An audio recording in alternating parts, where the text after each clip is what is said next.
नफ्स को मौत का मजा चखना है। कुल्लू नफ्सिन ज़ाइक़तुल मौत। अल्लाह फरमाता है कि दुनिया के अंदर जितने भी इंसान हैं, दुनिया के अंदर जितने भी लोग हैं, तमाम की तमाम लोगों को मरना है, तमाम की तमाम नफ्स को मजा चखना है, यानी मौत का मजा चखना है, तमाम की तमाम जानदार को मरना है। हाँ मेरे भाइयों, जब हमारा रब ने कुरान करीम के अंदर ये ऐलान कर दिया कुल्लू नफ्सिन ज़ाइक़तुल मौत, तो दुनिया के अंदर कोई भी मौत से बच नहीं सकता, चाहे वो अमीर क्यों ना हो, चाहे वो गरीब क्यों ना हो, चाहे वो भिखारी क्यों ना हो, चाहे वो कुल्लू नफ्सिन ज़ाइक़तुल मौत, चाहे वो आलिमी क्यों ना हो या फिर वो जाहिली क्यों ना हो। जब रब ने ये ऐलान कर दिया कुल्लू नफ्सिन ज़ाइक़तुल मौत कि हर इंसान को मरना है, हर नफ्स को मौत का मजा चखना है, तो चखना है, हर इंसान को मरना है। তাহলে প্রথম নাম্বার জিনিস আমরা বুঝতে পারলাম যে প্রত্যেক মানুষকে মৃত্যুবরণ করতেই হবে। কোনো সন্দেহ আছে? আপনাদের এদিকের লোক মরে, এদিকেও মরে, আচ্ছা এদিকেও মরে। জি হ্যাঁ, চাই इंसान पूरी दुनिया के अंदर किसी भी कोने में क्यों ना रहते हो, किसी भी गोशे में, किसी भी खित्ते में क्यों ना रहता हो, जब रब ने ये ऐलान कर दिया कुल्लू नफ्सिन ज़ाइक़तुल मौत, हर इंसान को मरना है तो मरना है, बस क्लियर, मरना है, हर इंसान को मरना है। अच्छा एक नंबर जिनिस বুঝতে পারলাম প্রত্যেক মানুষকে মৃত্যুবরণ করতে হবে। अल्लाहु अकबर। अब अल्लाह तबारक व तआला आगे क्या बयान फरमाता है। अभी मैं असल मौजू पर नहीं आया हूं, ये तो बस मौजू से पहले की चंद बातें मैं आपके सामने रख रहा हूं ताकि आप मेरी मौजू को अच्छी तरह समझ पाए। अब आगे आइए अल्लाह तबारक व तआला क्या बयान फरमाता है। कुल्लू नफ्सिन ज़ाइक़तुल मौत, कई इंसान के ज़हन के अंदर ये सवाल न पैदा हो जाए। मौलाना तनवीर साहब, जब अल्लाह ने ये ऐलान कर दिया कि हर इंसान को मरना है, हर इंसान को मौत का मजा चखना है, तो आप बताइए हमारे गांव के अंदर, हमारी बस्ती के अंदर, हल्दीबारी के अंदर हमने दो आदमी को देखा।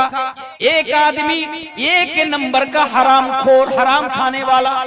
मौलाना तनवीर साहब, हमारे गांव के अंदर, हमारी बस्ती के अंदर, हल्दीबारी के अंदर हमने एक ऐसा आदमी को देखा जिसके पास दुनिया के अंदर बड़ी दौलत थी, बड़ा रोब दबदबा था, वो लोगों पर जुल्म करता था, अपने पड़ोसी पर जुल्म करता था, अपने भाइयों का हक मारा था, अपनी बहनों का हक मारा था। मौलाना साहब वो जिंदगी भर लोगों पर जुल्म करता था, अन्याय करता था, अत्याचार करता था। एक दिन मौत आई, वो आदमी मर गया। और हमारे गांव के अंदर हमने एक ऐसा आदमी देखा है जिसने पूरी जिंदगी नेकी करता रहा, पूरी जिंदगी नमाज पढ़ता रहा, कभी हराम का एक लुकमा भी अपने अंदर ना डाला। हमेशा वो लोगों के साथ सच्चे, यानी लोगों के साथ अच्छा व्यवहार करता रहा, लोगों के साथ यानी अच्छी तरीके से वो चलता रहा, कभी किसी पर जुल्म न किया, कभी अपनी जबान के जरिए से हो या किसी चीजों के जरिए से हो कभी लोगों पर जुल्म न किया। मौत एक दिन आई, वो भी मर गया। अब मौलाना तनवीर साहब, सवाल तो ये पैदा होता है कि एक आदमी जिसने जिंदगी भर लोगों पर जुल्म करता रहा, अन्याय करता रहा, अत्याचार करता रहा, मौत आई वो मर गया, लेकिन उसने पूरी जिंदगी जो लोगों पर जुल्म किया तो उसका बदला कहाँ मिला। और एक आदमी जिसने पूरी जिंदगी नेकी करता रहा, उसको उनकी नेकियों का बदला कहाँ मिला, क्योंकि मौत आई वो भी मर गया, वो भी मर गया। अल्लाहू अकबर। अल्लाह तबारक व तआला जवाब देता है, वो लोगों कहीं तुम्हारे ज़हन के अंदर ये सवाल न पैदा हो जाए, सवाल पैदा होने से पहले ही जवाब देता है, व इन्नमा तुवफ़्फ़ौना उजूरकुम यौमल क़ियामा। ओ दुनिया वालों सुनो, व इन्नमा तुवफ़्फ़ौना उजूरकुम यौमल क़ियामा, कल क़यामत के दिन तुम्हें तुम्हारे आमाल का पूरा पूरा बदला दिया जाएगा, पूरा पूरा तुम्हारे आमाल का बदला दिया जाएगा। তাহলে এই যে একটি প্রশ্ন, যে একজন ব্যক্তি সারা জীবন মানুষের উপরে অন্যায় অত্যাচার করলো, মরে গেল, কই মানুষের প্রতি যে অন্যায় অত্যাচার করেছিল তার তো শাস্তি পেল না? বা একজন লোক সারা জীবন নেকির কাজ করলো, সেও মারা গেল, ওই নেকির কাজ করেছিল সে তো তার বদলা পেল না। তাই আল্লাহ তাবারক ওয়া তাআলা উত্তর দিচ্ছেন ওয়া ইন্নামা তুওয়াফাউনা উজুরাকুম ইয়াউমাল কিয়ামাহ। শুনো, একটা এমন দিন রয়েছে যেদিন তোমাকে তোমার আমলের পুরো হিসাব বা পুরো তোমাকে বদলা দেওয়া হবে বা আজর দেওয়া হবে। আজকে আমাদের সমাজে কিছু লোক আছে না, আজকে তার কাছে ক্ষমতা আছে বলে, তার কাছে আজকে শক্তি আছে বলে, আজকে রাজনৈতিক পার্টির তরফ থেকে কিছু পাওয়ার আছে বলে আজকে সমাজের মধ্যে সে অন্যায় অত্যাচার করে গরিবদের প্রতি। একজন পয়সাওয়ালা লোক তার বাড়ির পাশে তার প্রতিবেশী, হ্যাঁ বাংলাতে প্রতিবেশী বলে, পড়োশি, প্রতিবেশী যদি থাকে আর প্রতিবেশী যদি গরিব থাকে, তাহলে ওই পয়সাওয়ালা লোকটি ওই গরিব প্রতিবেশীর উপরে জুলুম করে। প্রায় দেখতে আমরা পাই জুলুম করে। কেন জুলুম করে? ও জানে আমার কাছে টাকা আছে, আমি যদি এর উপরে জুলুম করি তাহলে আমার কে কোন ক্ষতি করতে পারবে। একজন আজকে আমাদের সমাজের মধ্যে কিছু নেতা একটু পাওয়ার হয়ে গেছে, এমএলএ হয়ে গেছে, এমপি হয়ে গেছে বা মেম্বার মুখিয়া প্রধান হয়ে গেছে বলে নিজেকে বিশাল কিছু মনে করছে, গরিব মানুষের উপরে অন্যায় অত্যাচার করছে। আমি আপনার গ্রামের কথা বলছি না, মানে যারা এরকম তাদের কথা বলছি, এরা অন্যায় অত্যাচার করছে। কেন? কারণ পুলিশ তার পকেটে, পুলিশ তার কি করতে পারবে? মানুষকে মেরে দিল, অন্যায় করলো, অত্যাচার করলো, কারো জমি নিজের করে নিল, পুলিশ কি করবে? ভাই পয়সা है इसका मतलब सब कुछ है। বুঝতে পারলেন না? বা আমাদের সমাজে এমন দেখতে পাওয়া যায় যে কোন পয়সাওয়ালা লোক যদি কোন গরিবের উপরে অন্যায় অত্যাচার করে, তাহলে গাঁওয়ালা মানে গ্রামবাসী ও পয়সাওয়ালা দিক থেকেই কথা বলে, গরিবের দিক থেকে খুব কমই কথা বলে। এটা একটা বাস্তব, ये भी हकीकत है। अब माने या ना माने, पर ये कल का हकीकत है मेरे भाइयों। इसलिए मैं आपके सामने बता रहा हूँ, दुनिया के अंदर पावर है, आप लोगों पर जुल्म कर रहे हैं, सोच रहे आपका कोई कुछ आपका बाल भी बाका नहीं कर सकता, आपका कोई कुछ बिगाड़ नहीं सकता। लेकिन याद रखिए, एक ऐसा भी दिन है, एक ऐसा भी दिन है जिस दिन ना आपका पैसा काम आएगा, ना आपकी दौलत काम आएगी और ना आपका पावर काम आएगा। रब बयान फरमाता है वो इन्नमा तुवफ़ौना उजूरकुम यौमल क़ियामा, कि कल कयामत के दिन तुम्हें तुम्हारे आमाल का पूरा बदला दिया जाएगा। পুরা তাহলে কি বুঝতে পারলাম? দুনিয়াতে আমরা যা কিছু করব, দুনিয়াতে তার ফল আমরা পাই या না পাই, কিয়ামতের দিবসে তার ফল আমরা অবশ্যই পাবো। তাহলে দুটি কথা স্পষ্ট হয়ে গেল। খুব ঠান্ডা মাথায় শুনবেন। আদত নেই মানে মানে আমার আদতটা এরকম পরিবেশে বক্তব্য রেখে তারপরেও আমি আপনাদের জন্য রাখছি, কারণ আমি আপনাদেরকে ভালোবাসি, আপনারা আমার নানির এলাকার লোক বলে। তো তাহলে দুটি জিনিস স্পষ্ট হয়ে গেল। প্রথম নাম্বার কি? কুল্লু নফসিন যায়িকাতুল মউত, हर नफ्स को मौत का मजा चखना है। दूसरी चीज व इन्नमा तुवफ़ौना उजूरकुम यौमल क़ियामह, कल कयामत के दिन तुम्हें तुम्हारे आमाल का पूरा बदला दिया जाएगा।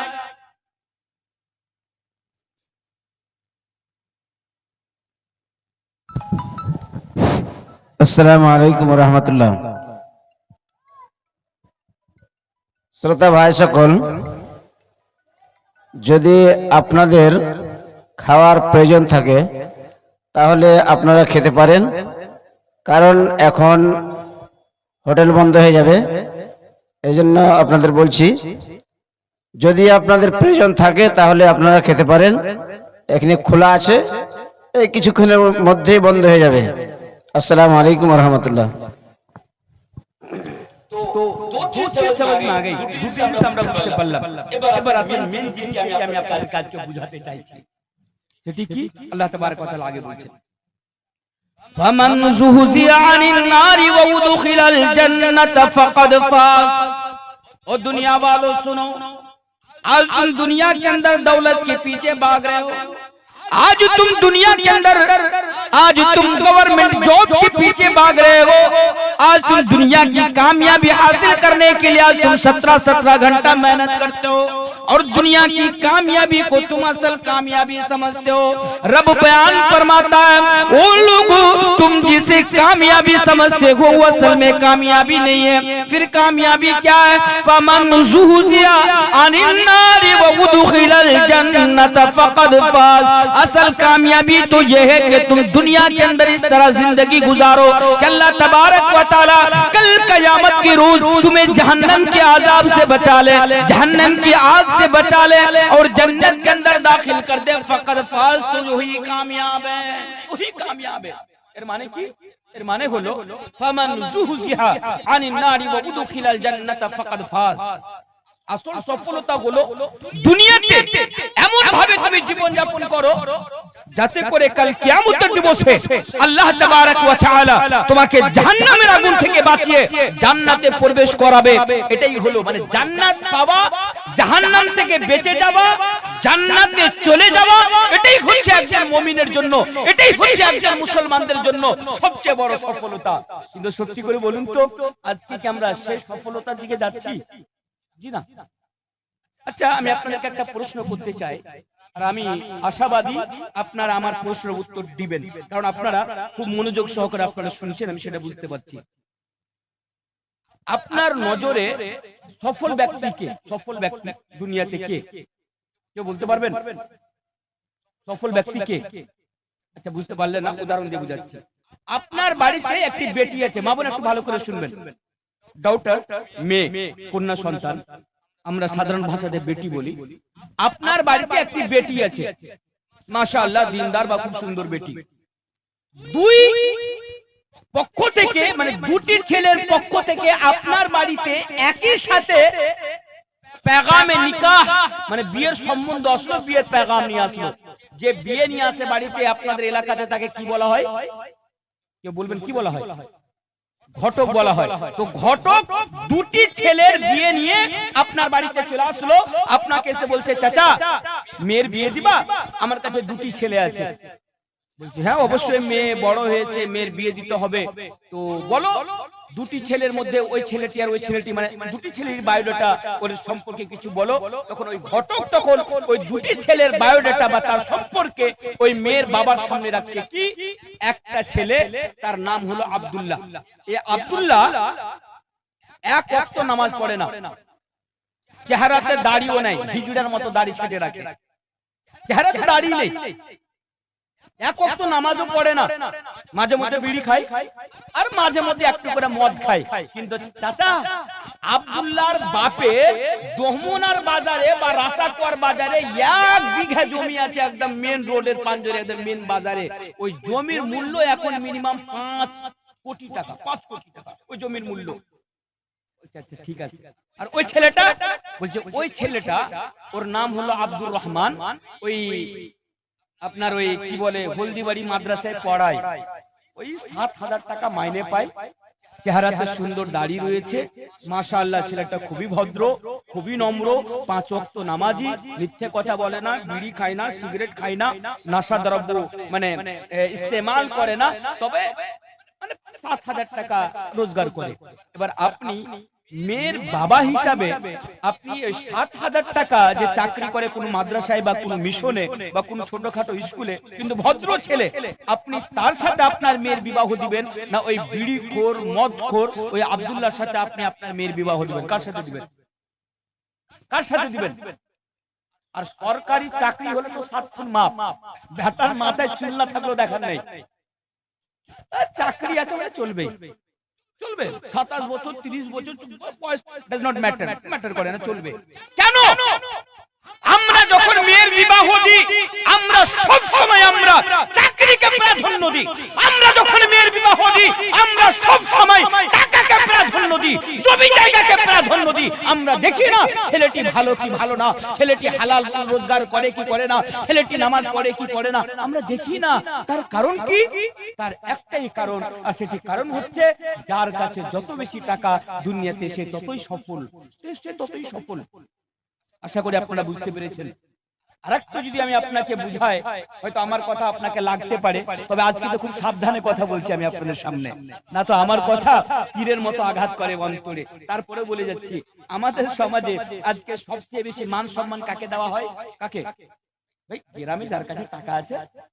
আমি জানি এই লোকটি একবারে সুদখোর, টাটকা সুদখোর, মানে কেউ বাসি সুদখোর হয়, কি হলো টাটকা সুদখোর। তারপরেও কিন্তু পয়সা আছে, কিন্তু আমাদের সমাজে তাকে সবচেয়ে বেশি মূল্য দেওয়া হয়। ইসলামিক শরীয়ত অনুযায়ী কোনো বিচার হলে আগে বড় কুর্সিটা ওকে দেওয়া হয়, ও বিচার করবে। মানে ওর কথাটাই মানে মান্যগণ্য ওই লোকটি আমাদের সমাজে, ওর কথাই মান্যগণ্য হবে। কেন ভাই? কারণ তার কাছে টাকা আছে। আমি যেটা বুঝাতে চাইছি, আমরা মানে हमारी नजर में कामयाबी कामयार अगर कोई चीज है तो वो दौलत है, वो पैसा है, पैसा दौलत। लेकिन इस्लाम बोलছে না, এটা আসল সফলতা নয়। আসল সফলতা কি? ফামান যুহজিয়া আনিন নারি ওয়া উদখিলাল জান্নাতা ফাকাদ ফাজ। আসল সফলতা হলো জাহান্নাম থেকে বেঁচে যাওয়া, জান্নাতে প্রবেশ করা। এটাই হচ্ছে আমাদের জন্য আসল সফলতা। তার আগে আল্লাহ তাবারক ওয়া তাআলা আবার কি বলছেন ওই আয়াতটির দিকে লক্ষ্য রাখুন। একটি আয়াত থেকে কিন্তু কথা বলছি। ऐ लोगों सुनो, पहली चीज कुल्लु नफ्सिन जायकातुल मौत, हर इंसान को ये हर नफ्स को मौत का मजा चखना है। दूसरी चीज व इन्नमा तुवफ़ौना उजूरकुम यौमल क़ियामा, कल क़यामत के दिन तुम्हें तुम्हारा अमाल का पूरा पूरा बदला दिया जाएगा।